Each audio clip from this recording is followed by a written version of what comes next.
안녕하십니까?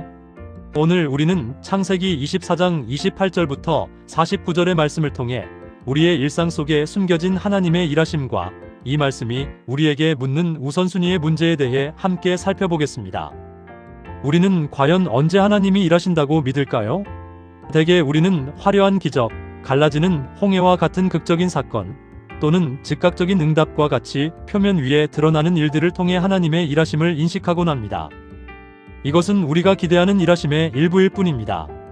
그러나 실제로는 평범한 만남, 우물가의 대화, 스쳐 지나가는 일상과 같은 표면 아래의 일들, 즉 우리의 삶의 90%를 차지하는 평범한 순간들 속에서 하나님은 치밀하게 일하고 계십니다. 우리는 종종 이를 단순히 우연으로 치부하며 지나칠 뿐입니다. 성경에서 우물은 단순히 목마름을 해소하는 식수원이 아니었습니다. 이곳은 공동체의 중심으로서 소식을 교환하고 사람들이 모이는 중요한 일상의 교류지였습니다. 또한 이삭과 야곱, 모세와 같이 성경 속 중요한 언약적 만남이 이루어지는 언약의 문턱이었습니다. 이처럼 우물은 가장 평범한 일상의 공간에서 시작되는 거룩한 하나님의 구속사, 즉 구속사적 패턴을 보여줍니다. 하나님의 섭리가 역사하는 중요한 언약의 무대였던 것입니다. 이 우물가에서 우리는 환대의 이면에 숨겨진 두 가지 시선을 발견할 수 있습니다. 먼저 리브가의 환대는 대가를 바라지 않는 순수한 섬김을 동기로 삼았습니다. 그녀는 지체 없이 달려가 급히 우물에서 물을 길어주었습니다. 반면 라반의 환대는 장신구에 주목하며 무언가를 기대하는 마음을 동기로 삼았습니다. 그는 금붙이를 본 후에야 달려가는 기회주의적인 모습을 보였습니다. 이처럼 함께 우물가로 달려갔지만 이들의 출발점은 확연히 달랐습니다. 라반의 눈에는 손님보다 장신구가 먼저 들어왔던 것입니다. 하나님은 이처럼 불완전한 사람과 문화를 통해서도 일하십니다. 라반의 동기가 완전히 순수하지 않았음에도 불구하고 아브라함의 종이 찾아왔을 때 낙타의 짐을 풀어주고 사료를 주는 행위, 그리고 발 씻을 물을 제공하는 환대 문화라는 일상의 질서를 통해 하나님은 그 종에게 안전한 안식처를 제공하셨습니다. 낙타의 짐을 풀고 사료를 주는 것은 손님을 공적으로 받아들이고 보호하겠다는 약속을 의미했으며, 발 씻을 물은 외부의 위험으로부터 정결과 생존을 보장하는 것이었습니다. 이어지는 상황에서 종은 멈춰진 식사와 함께 최우선 순위를 보여줍니다. 그는 지치고 배고팠지만 자신의 배고픔, 피곤함, 휴식이라는 개인의 필요를 미뤘습니다. 그리고는 내일을 진술하기 전에는 먹지 않겠나이다라고 선언하며 하나님의 사명을 먼저 내세웠습니다. 하나님의 일이 우리 눈앞에 보일 때 우리의 편안함보다 사명에 먼저 무게를 두는 것이 바로 진정한 믿음입니다. 이 종은 자신의 정체성을 나는 아브라함의 종입니다 라고 밝히며 여호와께서 내 주인에게 복을 주셔서라고 고백합니다. 그는 자신의 무용담이나 능력을 자랑하기보다 오직 하나님의 인도하심과 주인의 은혜만을 선언합니다. 우리의 지나온 삶 역시 온전히 하나님의 시각으로 설명되어야 하며, 우리가 누구인지 무엇을 이루었는지를 고백할 때 하나님의 은혜와 인도하심을 먼저 이야기하는 겸손함이 필요합니다. 종은 흩어진 일상을 하나의 선으로 연결하며 하나님의 섭리를 해석합니다.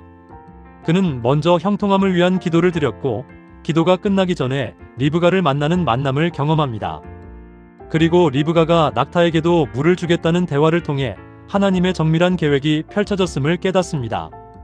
종이 똑같은 이야기를 반복하는 것은 단순한 보고가 아닙니다. 이는 평범해 보이는 사건들이 어떻게 하나님의 섭리 안에서 하나로 묶이는지를 공동체 앞에 증명하는 행위입니다. 아브라함이 친족에게서 이삭의 아내를 구한 것은 혈통주의가 아닌 신앙의 순수성을 지키기 위한 울타리, 즉 종례혼의 의미를 담고 있습니다. 당시 가나안족 속의 우상 숭배와 세속 문화로부터 신앙 공동체를 보호하고 언약을 계승하기 위함이었습니다. 먼 길을 돌아 친족에게서 아내를 구한 이 결정은 세속의 문화로부터 하나님의 언약을 이어갈 신앙의 순수성을 사수하기 위한 필수적인 결정이었습니다.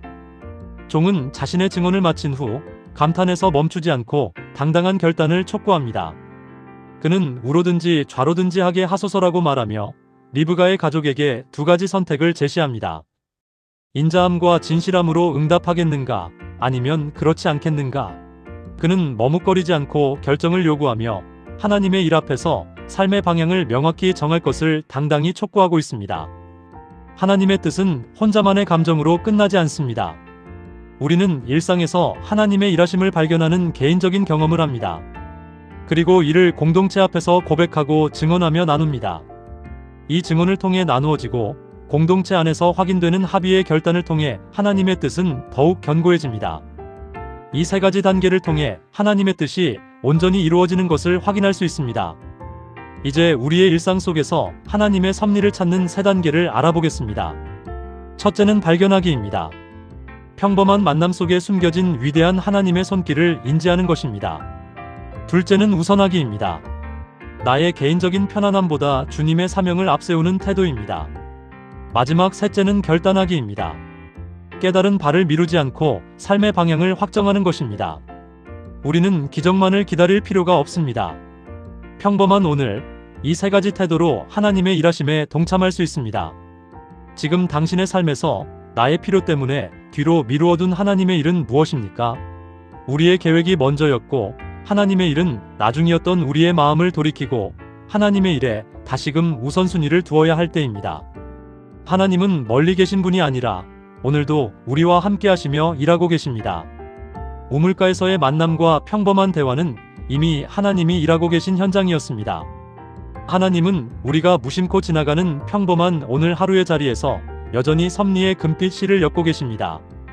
우리의 일상은 곧 기적의 무대임을 기억하시기 바랍니다. 일상을 향한 하나님의 마음은 데살로니가전서 5장 16절부터 18절 말씀에 잘 나타나 있습니다. 항상 기뻐하라, 쉬지 말고 기도하라, 범사에 감사하라. 오늘 나의 삶 속에서 일하시는 하나님을 보고 그 일에 우선순위를 두는 하루가 되시기를 간절히 소망합니다.